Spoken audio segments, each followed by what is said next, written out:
Hello everybody and welcome to today's video where we're going to be covering display entities. Now this is a brand new feature which is only available in version 1.19.4 and above. And to be honest, this is the first of a few features that Mojang have started to add over the past few years, which have actually shown that they do care about server owners and they're letting developers do some really cool things nowadays. Now, of course, the caveat is that it's 1.19.4 and above.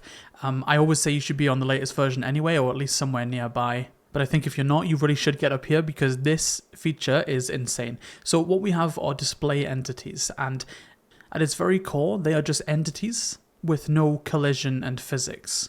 So the way that normal entities work on a Minecraft server is we have a tick loop. So every second we have 20 ticks, as you know, and each one of those ticks is calculating something to do with that entity. So maybe the entity decides that it wants to move a certain direction, or if I as a player run into the entity, then that would register as a collision. And that's just how games work. It's just processing things really, really fast, in this case 20 times a second. Now that's exactly why having a lot of entities on a server will slow it down and will crash the server, because the server can't keep up with computing all those ticks every second. So what Mojang have done here is they've given us a display entity, and this display entity doesn't actually calculate all those things like regular entities do on every tick. Because it has no movement, because it has no collision, it has no AI. That means that it doesn't waste the server resources calculating those things, and so they're significantly more efficient to use. Now what some people have done in the past is they use NMS or packets to do some types of entities, so for example NPCs and so on. So what would happen is it wouldn't be on the server. You would just use a packet to send it to the player to trick the client into thinking it's there, but it's not actually on the server, so it's not getting computed by the server 20 times a second. So that's way more efficient. Now, that's what you had to do until now, but now you can use display entities, which is the best of both worlds because it's a server-side mob that we can control with this paper API, but it doesn't hog all those resources that normal entities do. So what are the types of display entities that we can show then? Let's take a look. So there's a few different types. So we have text displays, block displays, and item displays. So we spawn them in the same way, but they all have their own kind of properties, and they all share a bunch of consistent properties that we can set. And I'm going to go through all of them in today's video. So the first one here is, as you can see, a text display. Now this looks suspiciously like a hologram, right? So earlier in this course, we've done holograms with armor stands, where you set the name of the armor stand and set the armor stand to invisible, and it looks exactly like this. Now that armor stand is ticking. So that armor stand is going every tick, it's computing things, because don't forget, armor stands are collisionable. You can run into it, you can hit it, you can destroy it so it can take damage. So it does all of these things, and that's why it's inefficient. Now this essentially allows you to do the exact same thing with a display entity, do the exact same view, but way more efficiently, because it doesn't have those collision properties and all that sort of stuff. And also, to be fair, you can customize way more with this. So for example, you can change here the background color of the text, which is pretty cool. You can change up and down the transparency of this text, so how clear whatever is behind it is.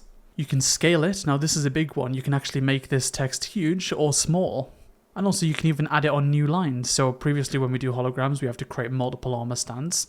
You can actually just have it on new lines and there won't be any kind of blip in the middle here. It'll just be a straight, almost written paragraph inside of a title. So text entities are probably going to be the most used one. But of course, we're going to cover all three types today. Alright, so now let's go ahead and check out block displays. So very simply, as you can imagine, this is just a display entity, which actually is just a block. So it still has those same properties, so it can be scaled up and down. You can see this one here is significantly bigger than the block under it. You can, of course, set the block type to whatever you want. Grass is just an example. So you can scale it, you can rotate it, you can add animations, and so on. So it's really cool, and to be honest with you, over the past couple of years I've seen some really cool examples of what people have done with this, and I actually saved one because I just wanted to set the scene a bit. So apologies for the low quality video, but I just wanted to show you something which a few years ago would have been almost impossible to do. People, what they used to do is they used to use falling blocks with sand, but of course you'd never be able to get the kind of rotation and those sorts of things. So I'll just play this video here. And you can see there, it's dropped TNT into here, and all these blocks are going to have very realistic physics. How cool is that? So that's something you can do with block displays and, well, all the displays. But that's why it's so cool there. So that's obviously a very extreme example. I wouldn't expect that any of you would be doing that. But the point is you could if you wanted to. And then lastly, I think probably the least used one is item displays. So this is a way that you can have floating items, but without an item frame behind it. Of course, it has all the same properties. The item can be scaled up and down, and it can face any way. Not as common. I think you'll definitely use text more, and then blocks a little bit less, and then this significantly less. But the options are there for you. If you're a builder or something, you might really like this one. So thankfully, when this was added, Spigot made it really easy in the API to do, and the reason for that is because it's just a regular entity. So sure, it doesn't have all the physics that a regular entity has, but you spawn it and you despawn it and so on like a regular entity. It still responds to those actions. So first thing I would do is, just before we start, head to your build.gradle.kts and make sure that you're on a version which is above 1.19.4. Or including. So at the very start of this course, we cloned this version, so you should be fine if you haven't messed with it. Or of course, you can use any version higher than that, and you should be able to use it no problem. Alright, so the spawning, as I say, is super simple. So what we'll do is we'll just get ourselves a world. So I'm going to do bucket.getWorld, and I'm going to get my world, which I know is called world. And then let's do, so it could be nullable, it could be null, so we'll do $.let. So only if the world exists, we'll run this. So what I'm going to do is just go ahead and start up my server, and then I'm going to head in and I'm going to find the coordinates that I want to spawn these at on my little platform. Alright, so the server has just started, so go ahead and get yourself wherever you want yours. So I've just placed 3 little glowstone blocks here, and I'd like to do text, block, and then item display there. So, of course, the way you get coordinates is we just press F3, and then you look at the block that you want, and then you'll see here targeted block, and that's how we'll get them. So I'm going to drag this onto my other screen, and then I'll take note of the coordinates. So what I'm going to do is go ahead and run spawn entity on the world. So we'll do here world like that. So now we have access to the world, and we'll do world.spawn entity, and then we'll get the exact block that we want to spawn it at. So we'll do world.getBlock at, and then I'll pop in what I said, so -27764.7, and then we just do dot location, and then for the second parameter, the entity type, have a guess what we're going to do here, entity type dot, and then we're going to start with text display, so text display just like that, and there you go. So that's going to spawn what is currently an empty text display, and then because we've just created the text display, we're going to do as text display. Now this is important so that we can access those specific functions. So we'll put the parentheses there, so it's casted, and then we can do .apply like we always do, so we can now modify the properties inside of here. So let's start with some of the universal ones. You can set, for example, the view range. Now the default on that one is 1.0. You can set the brightness. So yes, you can actually set the brightness of a display entity, and so you do that by doing equals display dot brightness. And then pop in here values between 0 and 15. So the first parameter is the block light, second parameter is the skylight, so I don't know, 10, 10, something like that. So that's how you would do the brightness. And then you can also go ahead and set shadow, for example. So you can set the strength, the radius. Now transformation, this is a big one. So the transformation is what essentially allows you, by using maths, to do the kind of animations and all that sort of stuff. So it's quite a bit more of an advanced topic, and it requires some maths. So what I'm going to do is I'll leave some links to that alongside this video. So almost all use cases will not involve that kind of in-depth calculation. So if yours does, I'll leave those links for you. But that's how you would do all the kind of interpolation and so on. You can also set it as a billboard. So what a billboard is this controls the default rotation of display to the player.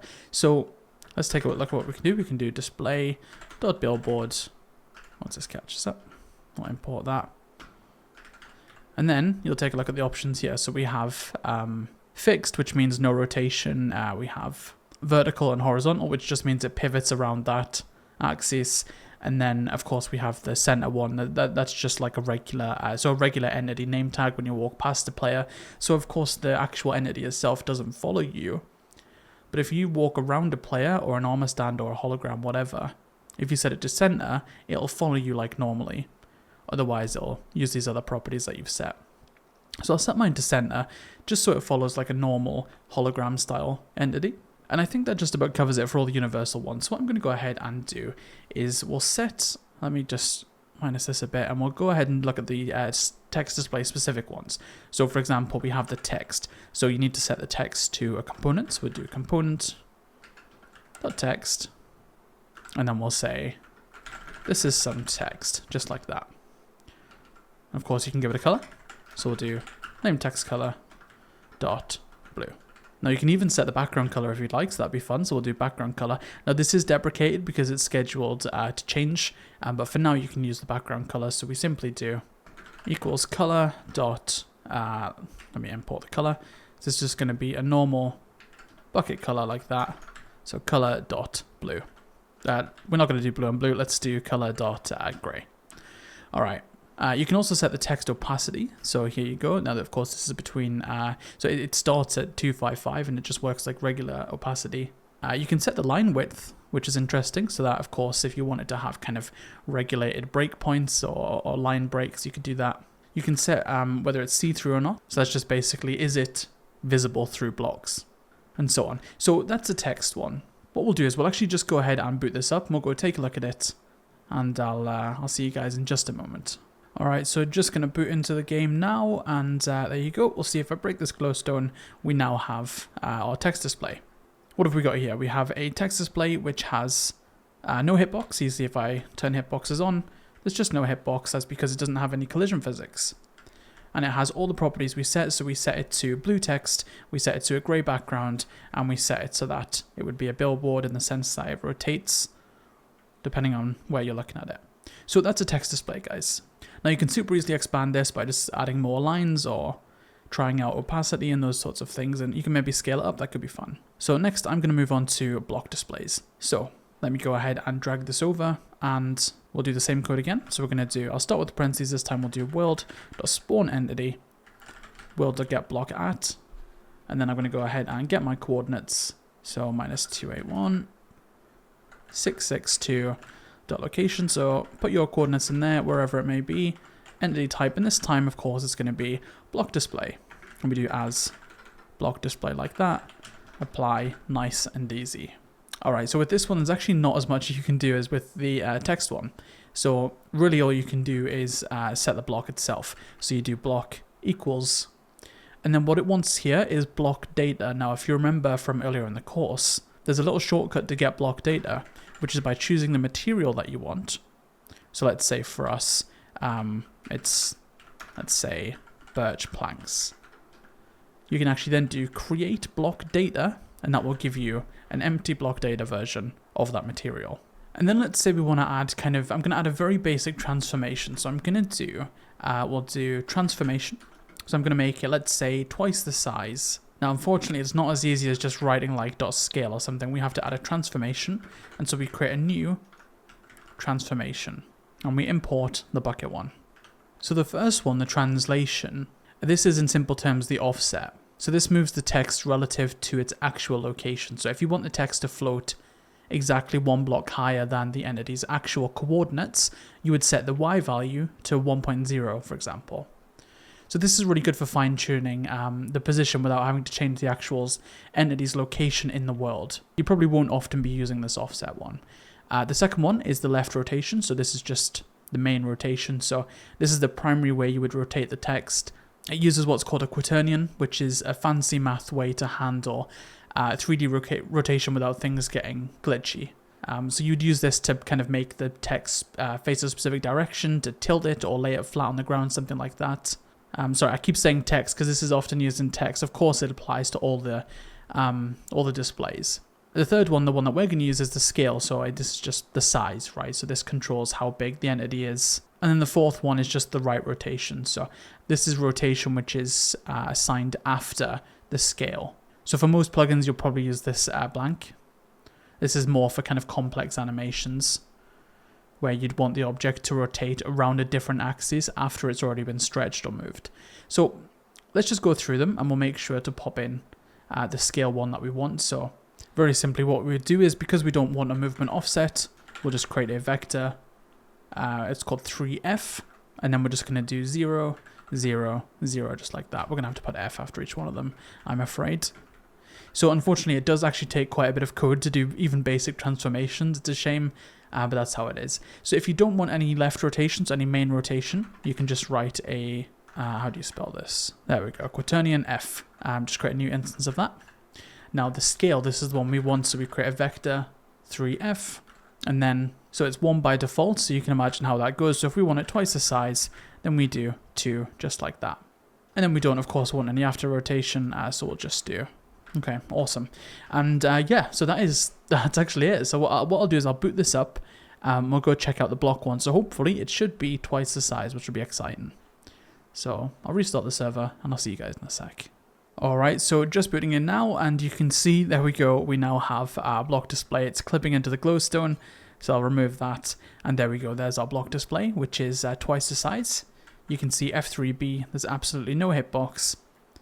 And that, guys, is a block display, and you can kind of, this slowly starts to show you how that video I showed you at the beginning with all those blocks kind of flying about, it starts to make that, I think, feel a bit more real.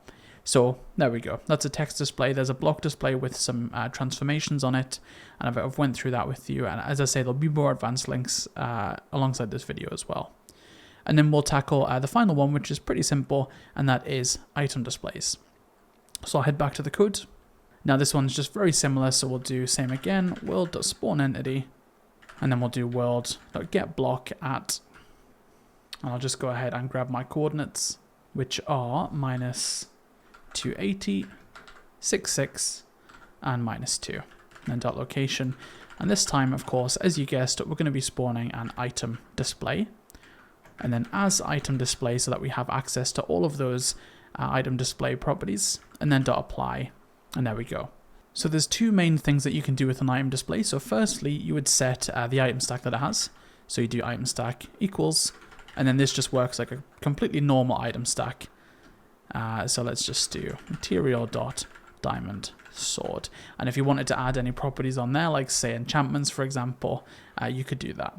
So this would now work, but let me just show you the other function that I thought was interesting. And this is a transformation unique to just item displays. So we can do item display transform equals, and then we do item display transform, and he has the options. So now this essentially asks the question, how would an item look? So you know that an item looks differently depending on whether it's in a GUI, if it's on your head, which hand it's in. Now this is particularly more prominent if you're doing custom models, for example, because that massively changes how this would all look. In general, the standard one that you probably want is GUI, but if you prefer how they look in all those different options, then just choose which one you like most.